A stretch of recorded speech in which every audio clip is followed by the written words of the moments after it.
Good afternoon, everybody, and welcome back to the newest edition of What's Occurring.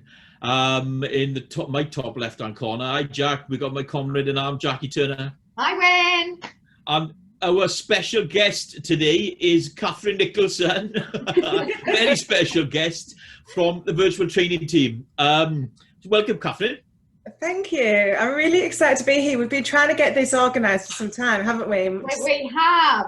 I've been so busy, so at last we're here. That's the I love the background. We're all available at the same time. Can I just say, I think your background beats my map of the world with vineyards on, because I really, really do like that background. And I did a session with an acquaintance, colleague, friend, whatever you want to call him, a virtual buddy, this morning, and we were chatting about what our backgrounds tell us about us. So yours looks very organised, structured, and in place. And mine is a map of the world full of vineyards, and so I don't really know what to answer. Mine is just the comfort of my conservatory. Oh, love it, love it. Conservatory, so hey ho. So guys, go on, Catherine. Sorry. We had somebody on our YouTube channel recently say, "Oh, where can I download that virtual background that you use at the virtual training team?" And it's like, it's not, it's real. It moves. But yeah, I do agree with Wyn. It's a very neat background. Very. Yeah. Okay, I mean, just so we follow in with the suit and what we've done in previous What's Occurring. What's Occurring is about bringing like-minded people together to discuss things around your background, your business, the here and now, what the future holds, and anything else. I mean, it's never scripted, just be clear on that. Honestly, we don't ever prepare this stuff. And tangents. You don't need to be nervous. No, Tangents is our middle name, so whoever's watching this can probably guess that it is no script. So I'll hand over to Jackie then for question number one. Over to you, Jack. Okay, thank you. So, Catherine, I think where most conversations start, where we want to get to know people, is I literally to say, tell us a little bit about yourself in terms of what the virtual training company is and what your experience is. Okay, so where do I start?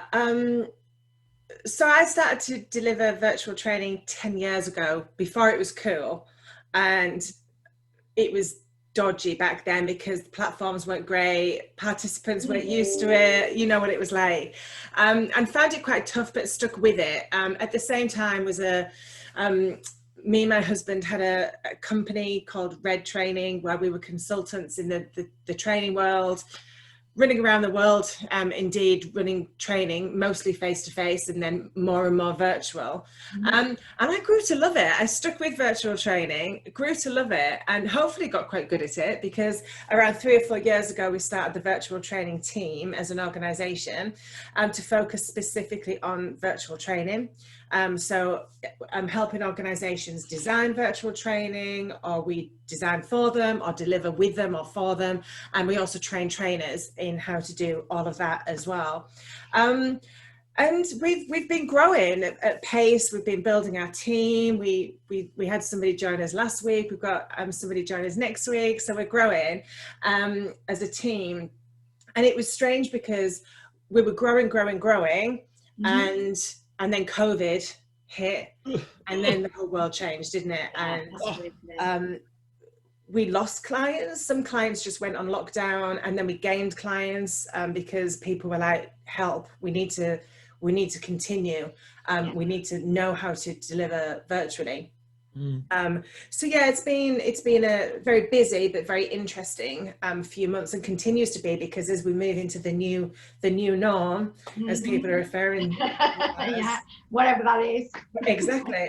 What is that? Who knows?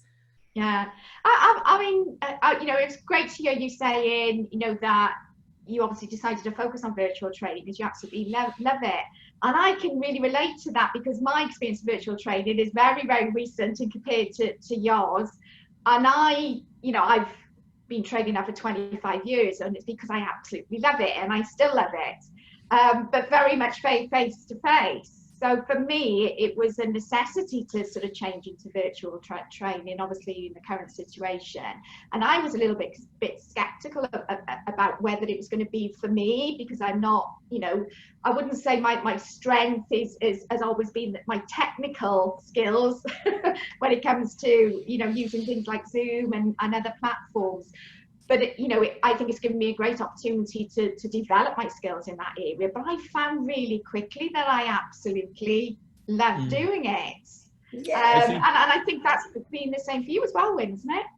Yeah, and I just by connecting with you on LinkedIn as well, Catherine. I mean, oh God, it must have been a month. I can't remember. I've lost track of time. I never know. Yeah, We all have. what day is it? Oh yeah, I mean it's depending on whatever day it is that my mind switches on to different things and different components, and I'm strategically now managing things. But from a training perspective, I've not nowhere near 10 years, I can honestly say, but you know, from previously working in the corporate world, Skype was an up and coming thing. You know, instant messenger was quite up and coming thing going back 10 years ago. God, I'm just trying to think. You know, I work for a large UK financial services organisation. So when we moved from things like email back in the 90s, we moved to instant messenger. Then we had completely, yeah. And I remember the days before email, before laptops. Oh yeah, yeah, and I do, sadly. But my background in training is being trained in the classroom, then doing some coaching when I went self-employed about 4 or 5 years ago, utilizing time more effectively, being able to benefit of having an office so I can lock myself away. It's away from home. It's less than a mile away from home, but bringing sort of tech and kit and all that sort of stuff. So my change adjustment has been quite easy. You know, I've adapted to it, and it's great to hear that transition from where you were at the 10 years. And you've stuck with it. So I think that's the key of it, is forced change and perseverance. How would you find in terms of the mindset of the people that you're training now? Because we can adapt to change quite quickly, because we train us, we bring theories back in. We know we'll bring anecdotes, we'll convert the narrative to suit the situation to bring the best out of people, because that's what we are, people developers. But how would you find the change in mindset of your delegates? Because you've been doing it for 10 years. I've been doing it probably with coaching for the last 4 or 5 years, intermittently, mostly using Teams and Skype.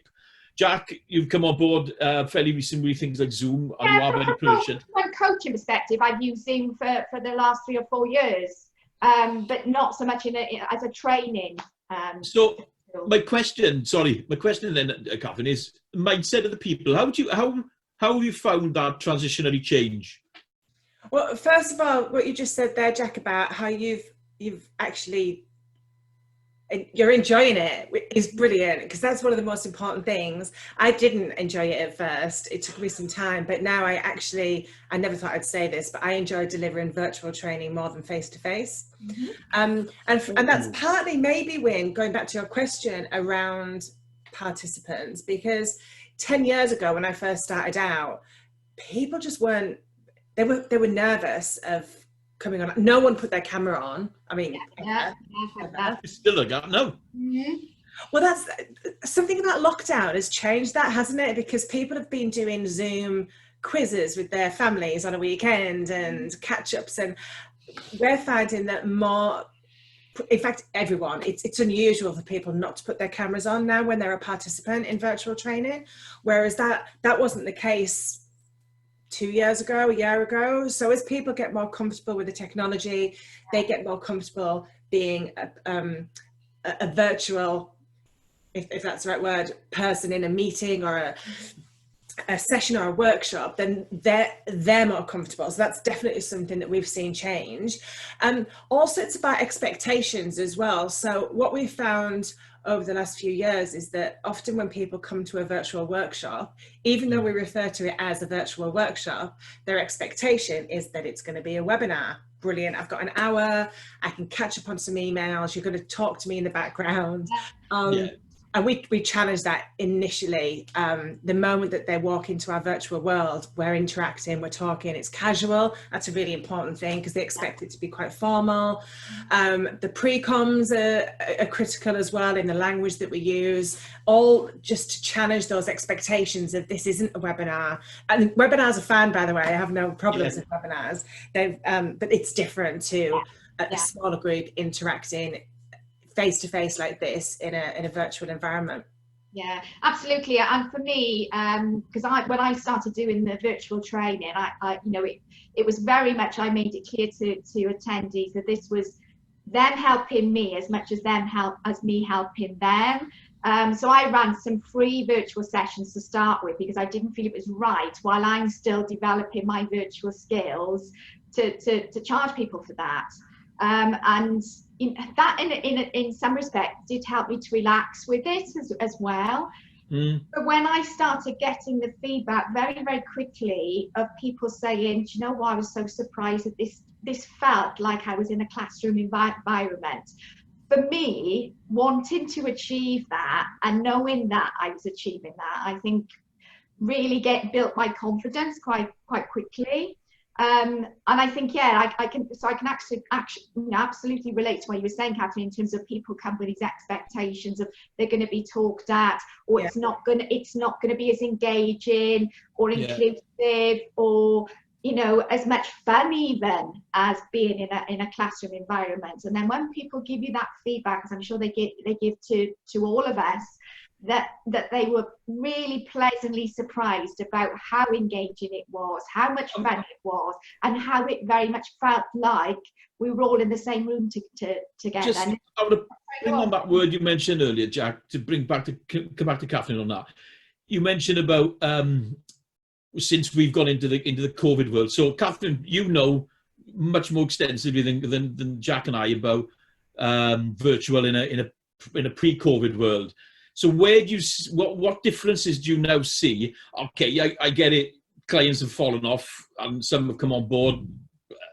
I think everybody's adapted, and the face-to-face stuff is certainly under review in terms of the blend and in terms of the migration in face-to-face into, and you know, I've had to adapt all of the training courses. So where do you see that? You know, the differences. What do you see as the difference now between the pre-COVID and the post-COVID, and a little bit on the delegates themselves, because I want to really, as Jack said, about the feedback. So where do you see any differences, or what are the similarities, or are there any, you know? Do you know one of the biggest differences that I've noticed is formal versus casual. So as an example, one of my cats, Julie, is asleep just next to me, and she might wake up and she might jump on the desk, and I'll just ignore her or stroke her. But pre-COVID, I'd be like, oh, so sorry. It's really unprofessional. Why is that then? Exactly. And who cares? I ran a session this morning, and as everybody logged in, it was hilarious because we've been doing, it's people that I've been working with already, so we all knew each other. And two of the participants had their kids on their lap.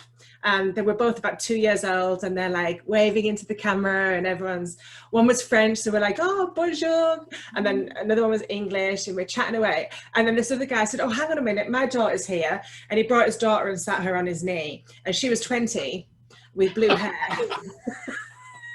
Oh, I love it.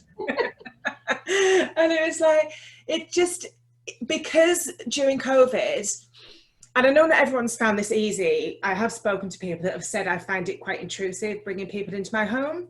But for most of us, we've been having meetings, training, where people have been in our houses with kids, pets, life in the background.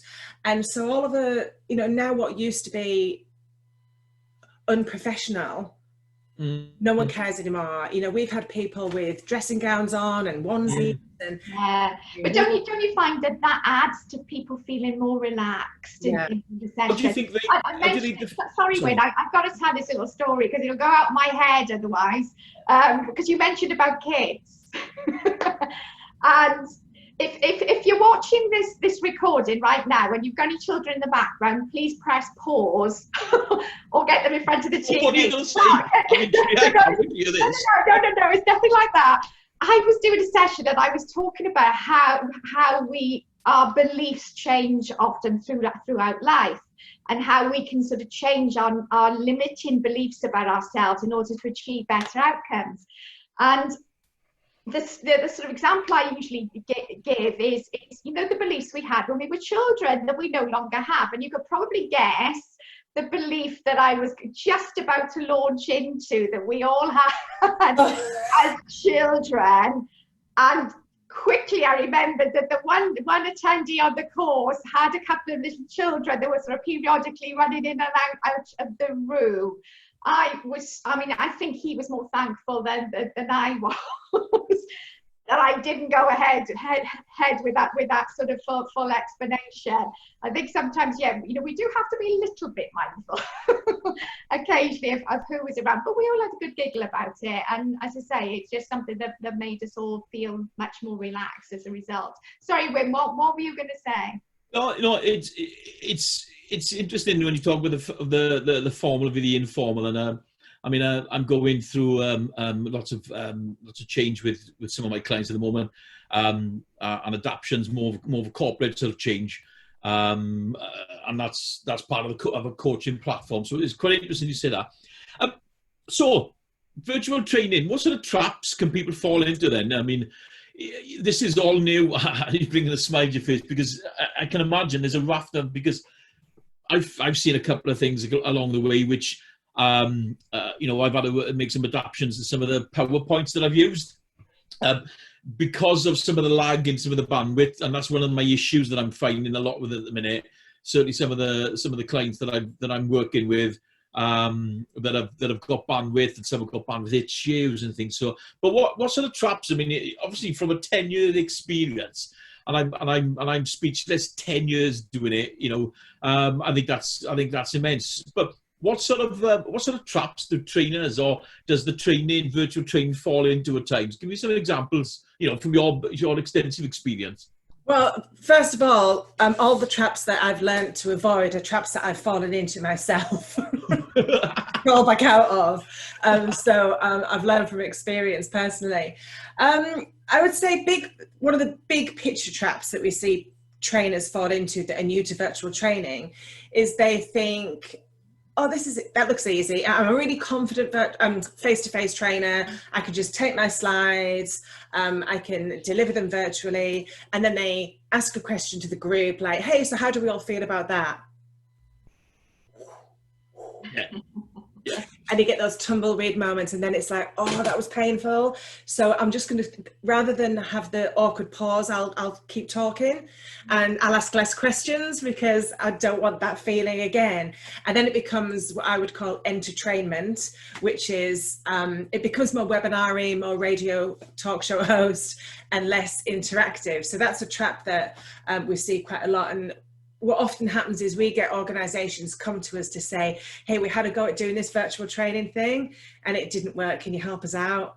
Of course, we always say yes, but it's like, oh, it would have been great if you'd have come to us earlier, rather than get it wrong and reinforce those expectations that participants often have of it being one way. Get it right from the start. So that's a trap. Going down to some smaller level stuff is where virtual trainers go, as everyone walks into the virtual room and it's like, oh, hi, hey, Wyn, great to have you with us. Can you just put yourself on mute, please? Jack, fantastic that you're here. Can you just put yourself on mute, please? And it's that subliminal telling people to shut up, basically, isn't it? Inviting conversation. So they're traps that we see. The other trap that we see all the time is about time management, because everything feels, time is different in the virtual world. Everything takes longer in the virtual world. In a face-to-face environment, you can say to a group, okay, just get yourself into pairs, have a conversation about this, and then we'll come back together and debrief. In the virtual world, you've got to set up the breakout rooms, send people to the breakout rooms, explain the exercise. Then they get into the breakout rooms and go, oh, Jack, Wyn, I haven't seen you for ages. How's things? Let's have a chat. What's the exercise again? Oh, what we're supposed to be doing? Oh, who's going to share their screen? When do you know how to share your screen? And it just takes longer, and it's allowing for that. So when you're converting face-to-face content and process into virtual, it's having to be ruthless sometimes in what you keep and what you drop, and maybe considering how you can deliver some things in a different way in order to still achieve those virtual outcomes. I absolutely agree with that, Catherine, and I'm interested in whether you're familiar with Giraffe Pad, which is run by fantastic trainer Mark Williams. So Giraffe Pad is where you can invite attendees to your course. You can give them, say, pre-course reading material, because I'm sure you'll agree the virtual training is often shorter in timing than a face-to-face classroom-based training course. So you're not necessarily going to have the time to cover the theories in detail. So I've often found that giving the attendees through Giraffe Pad a central place where they can go to, they can add their personal objectives, they can interact and engage with me before the virtual course. I can upload resources. So if I've got a video, for example, that I'd like them to watch before the training, they can do it all in that central place. A great platform, and Mark's really affable. He's a really, really nice guy. And also during my sessions, I use a website called Mentimeter, because you were saying about a lot of the delegates don't know how to share their screens when they're in the breakout rooms. So I often take that pressure away by getting them to use their mobile phone, use Mentimeter to then input their discussion points, which are then shared on my main screen when we all come out to the breakout rooms. So just a couple of platforms that I use that I find work really well for virtual training. I wonder if you use anything similar or whether you're aware of them. So I've not heard of Giraffe Pad. You might have seen me right down there. So check that out. Thank me later. Yeah. Mentimeter, yes, absolutely. And there's more and more. One of the things that currently I'm most excited about is it was announced that Microsoft Teams used to see platforms like Slack, Google Hangouts as their competitor. Now they're seeing Zoom as their main competitor. And what that means is that if Zoom and Microsoft Teams are fighting it out, they're just going to keep getting better and better and better. Oh, yeah. So excited. And as functionality improves and like things like Mentimeter, great, we've started to use it. As long as we're using it with purpose. Yeah. It's tempting, isn't it? To go, we've got all of these bells and whistles we can play with.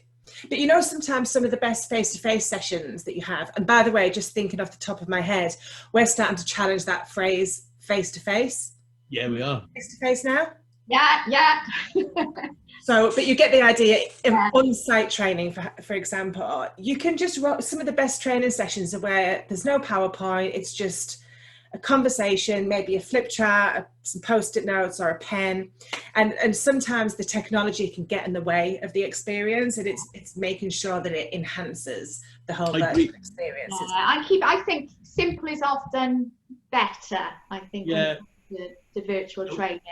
You try and throw too much in there and people, again, you're relying on their technical ability, then yeah, I think it can all come crashing down. No, I think it's true. And it's such an interesting, because I mean, I remember delivering and putting a program together for civil service a couple of years ago on digital change and digital integration. And one of the bits of research, some of the guys in America were talking about that digital change will be a thing of the past, and there was a bit of a pause. Interesting, because it just means change. The concept of digital will be kicked to one side, because it'll be such an apparent part of our society that we won't need to use the word. You get my point? Yeah, it's like what is that? Completely. It's a phone, isn't it? But I still call it a mobile phone, which I'm showing my age now. Yeah, absolutely. But it's everything. I mean, the irony of the mobile phone is the only thing I don't really actually do on that anymore is phone people on it, because I do everything else on it. I can't remember now. I mean, we do. the last 6 meetings I've had this week, well, all the meetings I've had last week and all the meetings I've had this week, I don't think there was one that I actually did on the phone as such, because they were all done by Zoom, Teams, and Adobe. And interested. General tips then. So we bring this to a conclusion, because I know you've got a very, very busy afternoon, and you've got to catch up with some of your courses. So in terms of, Catherine, because you've got extensive experience in it, and it's great to be able to share with people out there, you know, our sort of lay perspective and your more experienced background, you know, with the length of time that you've been doing it. Give me some general tips. Give me a couple of top tips while we run into the tail end of what's occurring. So, but I've thoroughly enjoyed this, because it's on the same page with the experts. So top tips from you. Particularly, Catherine, in terms of those tips, you know, if you were converting on-site training material into the virtual world, you know, what would be the tips around doing that? God. Okay, where do I start? So I've got so much I want to tell you. So the first thing is... Your top 3. Oh my God. A few that come to mind that I would say are really important. The first is, one of our key principles at the virtual training team is purpose, purpose, purpose. So if you are designing or delivering anything virtual, the reality is you're fighting for attention. Yeah, I mean, even in an in-person, face-to-face, what we're calling it, environment, people these days still get out their phone and check email. Imagine having the whole world at your fingertips and you're trying to focus on a workshop. So everything has to be relevant. Everything, every question that you ask, every slide that you share, every model, everything has to be super relevant. So starting with the end in mind is about really thinking clearly about what do we need our participants to do. Yeah, as a result. And then we get ruthless and we prioritize, and everything as a laser beam focus on that. And it's difficult sometimes when you're converting face-to-face content into virtual. Sometimes we try and shoehorn it. Is that the right term? Shoehorn? Yeah. Shoehorn it into that virtual environment, whereas we need to change it. We need to switch up some of the exercises. We need to change some of the models or content. So that would be the first thing. The next thing is about that expectations. And, you know, we talked earlier about when people walk into that virtual space with expectations. Often as virtual trainers, especially when you're new to virtual training, there's so much to think about. It's like driving a car, isn't it? And not only are you driving a car, you're expected to sing and be entertaining at the same time. So you've got like the platform and the chat box and the video and your slides and your content and people to deal with. That often what happens is the amazing personalities and energy that trainers have, if you're a good trainer, you've got that. They often forget to bring that with them to that environment, and it becomes quite formal, and it's like, relax, enjoy yourself, because if you're enjoying yourself and if you're relaxed and you're having fun, then your participants will as well. And you know what, if you get a couple of things wrong, or if the technology doesn't quite work, you'll be forgiven, because you're relaxed and you've got that rapport. So that's definitely something that I would say is my second tip. And now you're going to ask me for my third tip. No pressure. We still get one of those drum rolls in here. Now that's another thing. Yeah. I would say as the third tip is, let me think, backup plans. Having your backup plans and flexibility. So flexibility of time and how you run things. So as I said, time feels different in a virtual environment. So if somebody asks a killer question and a great conversation happens, you want to allow the time for that, because that's often where the magic works. But then you need to be able to flex your content that you've got prepared for later, rather than just rushing through it. So thinking about how can I adapt things, but also having backup plans for technology issues. So what if you get a power cut? It happens. What if your computer decides to do a reboot when you didn't ask it to? Having those tech backups as well. So I've got underneath my desk a UPS, which is a uninterrupted power supply box. I'll take your word for it. Something like that. We've got one in the building. Yeah, there's one. Right, yeah, because if I live in the countryside and we do get power cuts from time to time, but my UPS kicks in and I've got 30 minutes of power still, so my PC can carry on.